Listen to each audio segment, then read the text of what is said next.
Anne of Green Gables by L. M. Montgomery. Chapter 11. Anne's Impressions of Sunday School. "Well, how do you like them?" said Marilla. Anne was standing in the gable room, looking solemnly at 3 new dresses spread out on the bed. One was of snuffy-colored gingham, which Marilla had been tempted to buy from a peddler the preceding summer because it looked so serviceable. One was of black and white checkered sateen, which she had picked up at a bargain counter in the winter. And one was a stiff print of an ugly blue shade, which she had purchased that week at a Carmody store. She had made them herself, and they were all made alike, plain skirts, fitted tightly to plain waists, with sleeves as plain as waist, and skirt as tight as sleeves could be. "I'll imagine that I like them," said Anne soberly. "I don't want you to imagine it," said Marilla, offended. "Oh, I can see you don't like the dresses. What is the matter with them?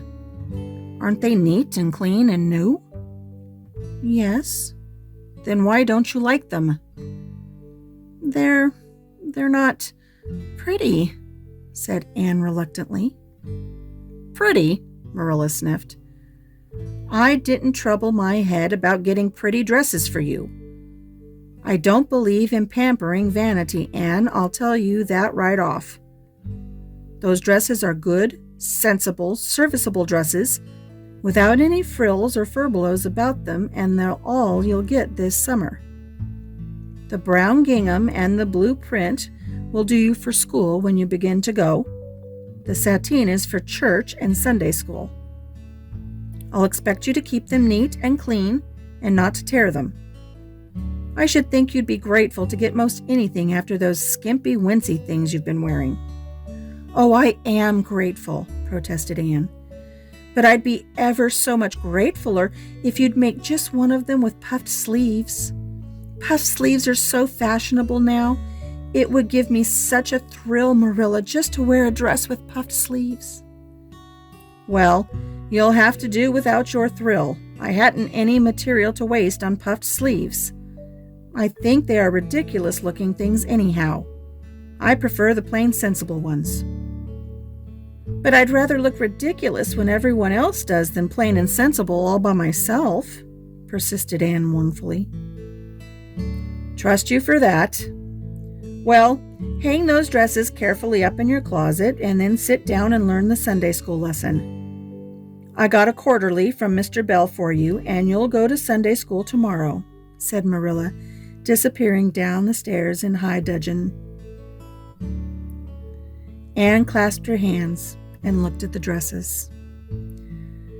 "I did hope there would be a white one with puffed sleeves," she whispered disconsolately. "I prayed for one, but I didn't much expect it on that account.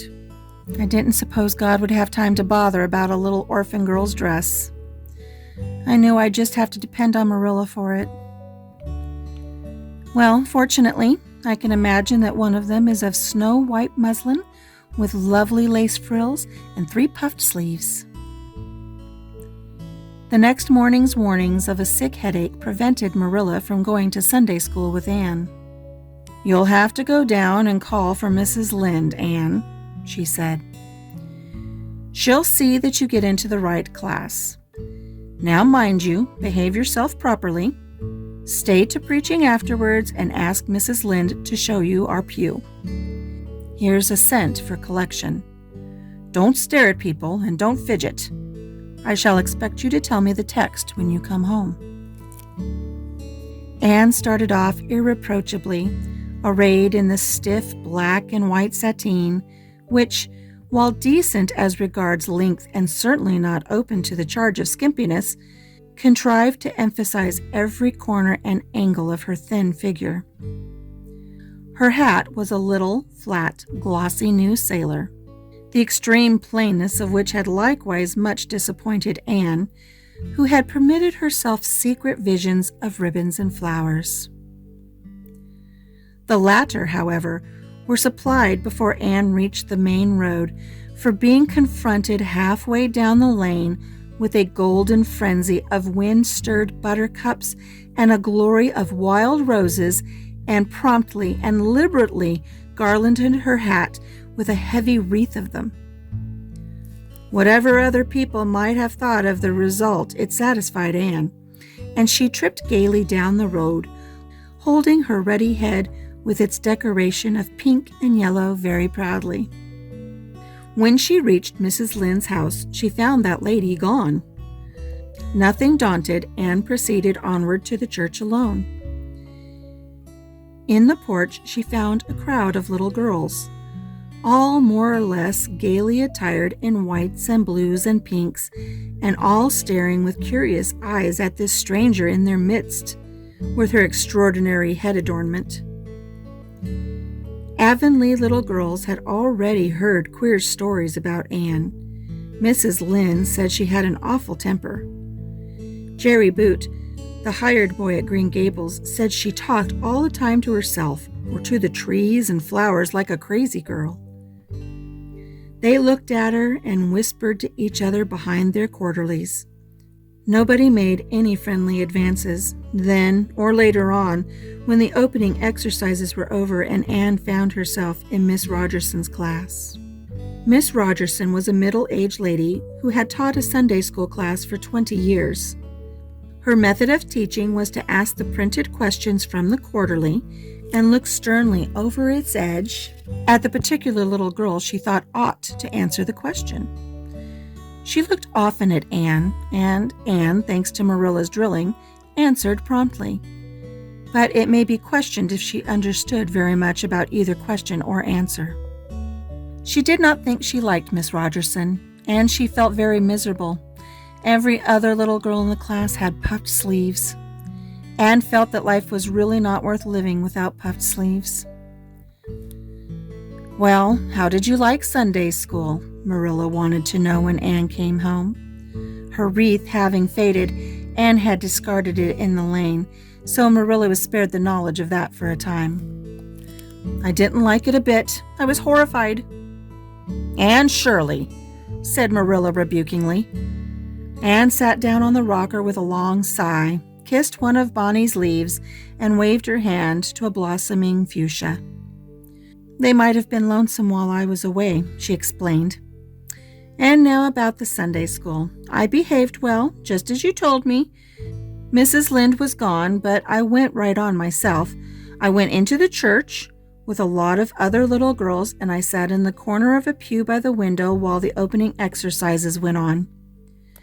Mr. Bell made an awfully long prayer. I would have been dreadfully tired before he got through it if I hadn't been sitting by that window. But it looked right out on the lake of shining waters, so I just gazed at that and imagined all sorts of splendid things." "You shouldn't have done anything of the sort. You should have listened to Mr. Bell." "But he wasn't talking to me," protested Anne. "He was talking to God, and he didn't seem to be very much interested in it either. I think he thought God was too far off to make it worthwhile. I said a little prayer myself, though. There was a long row of white birches hanging over the lake, and the sunshine fell down through them, way, way down, deep into the water. Oh, Marilla, it was like a beautiful dream. It gave me a thrill, and I just said, 'Thank you for it, God,' 2 or 3 times. "Not out loud, I hope," said Marilla anxiously. "Oh, no, just under my breath." "Well, Mr. Bell did get through at last, and they told me to go into the classroom with Miss Rogerson's class. There were 9 other girls in it. They all had puffed sleeves. I tried to imagine mine were puffed too, but I couldn't. Why couldn't I?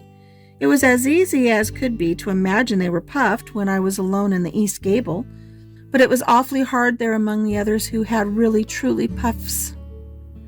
You shouldn't have been thinking about your sleeves in Sunday school. You should have been attending to the lesson. I hope you knew it." "Oh, yes, and I answered a lot of questions. Miss Rogerson asked ever so many. I don't think it was fair for her to do all the asking.